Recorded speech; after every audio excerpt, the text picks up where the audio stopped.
Active income is the starting point. It's the launch pad. It's the fuel to the fire of passive income. It is the means to an end. It's not the end itself.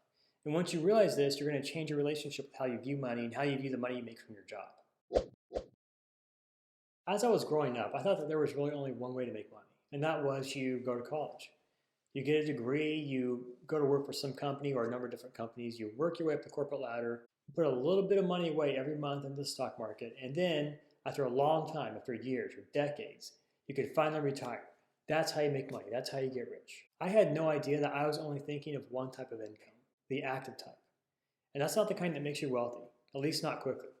Now, before I go further into the different kinds of income, I wanted to point out that the single most valuable thing you'll ever have is not money. It's not cryptocurrencies or stock investments or businesses. It's time. Because you're only born with a certain amount of it, and once it's gone, it's gone. Now, try to keep that in mind as we move forward, because as long as you have that lens to look through, the lens of knowing that time is the most valuable thing you've got, then you'll see very quickly that the two different kinds of income are vastly different, and one is much better than the other.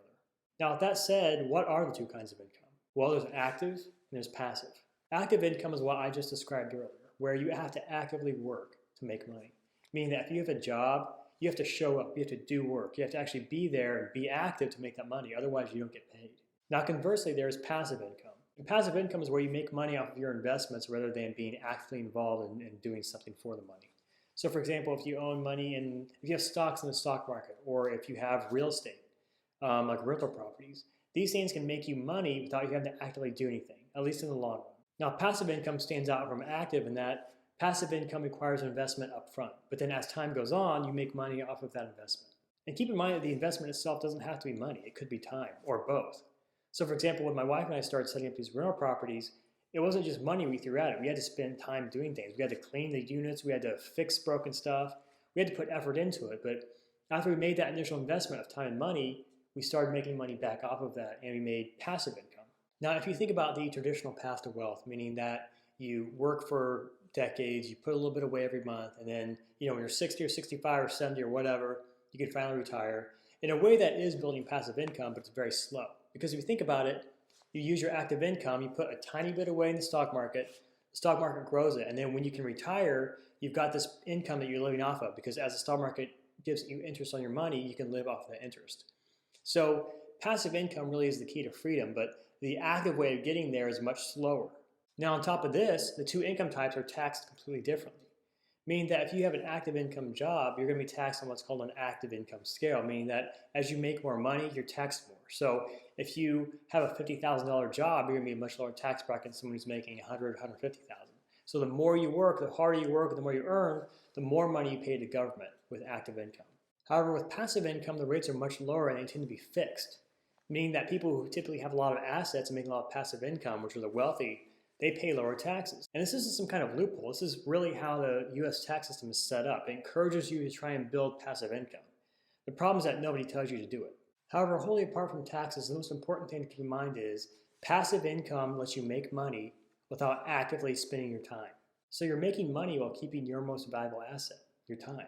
And this in turn lets you invest your time in other passive income sources.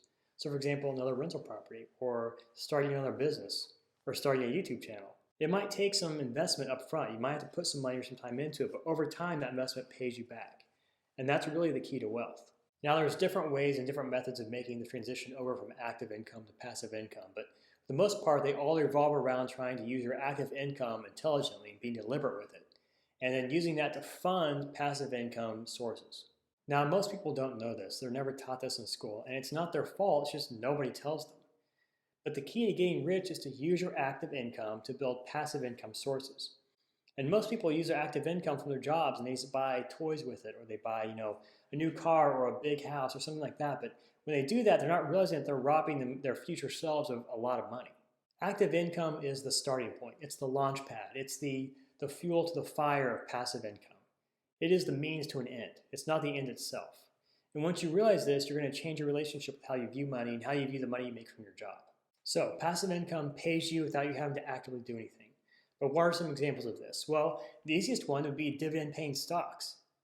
And this is something that Andrei Jikh actually made some videos on before. He invested heavily in them. But basically, a dividend-paying stock is a stock where you invest in a company And that company is doing so well that every quarter or every half year or whatever, they pay you back some of that money. So if you get enough of these dividend paying stocks and you start making money from the dividends, and you don't have to do anything.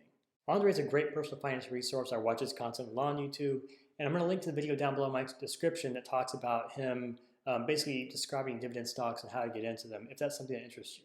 Another example would be rental properties. So I mentioned this in my previous video, but my wife and I own a couple of rental properties. And in order to get those, we had to save up for a down payment on it. We had to invest our time to clean the units. We had to give something in order to get this return. But once we made that investment, we had the passive income coming in. Lastly, there's some kind of a side business or a side gig, like starting a YouTube channel.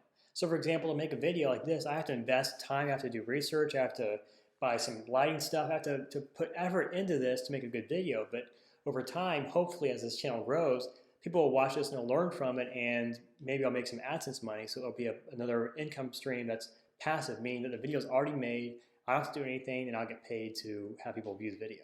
So in the end, it's all about being intentional with your money, with every dollar you make. And intentionality is so important that I actually put that in my banner when you go to my YouTube channel, my About page. That's one of the words I focus on because it's so important. You have to be intentional with the money you make, with your active income, and focus it, create goals, put it into passive income sources, and build those up as you go through life. Because what's going to happen is, at least in the beginning, it's going to feel like you're making a lot of sacrifices. You're going to be seeing your friends buying these big houses or these fancy cars. Meanwhile, you're sitting back and you're doing things that don't seem to be paying off. But when you fast forward into your early 40s or mid 40s, you're going to be realizing that you're actually seeing a lot of passive income sources and you're doing really well. And you have all this free time. Meanwhile, you look around and all your friends are still just kind of getting by. That's really the difference. You have to be intentional with your money. You have to sacrifice a little at first, but in time, that pays you back 10, 20-fold. So, quick recap. There's two kinds of income, passive and active. Active is what you normally think of when you have a job. You have to actively be there. You have to do work to get paid. Passive means you can make money without having to actively be there. You don't have to manage it. You have to do anything. It just kind of gives you money on your own. Passive income requires investments up front, but you'll make money over time. The key to creating passive income sources is to use your active income as a fuel to that fire.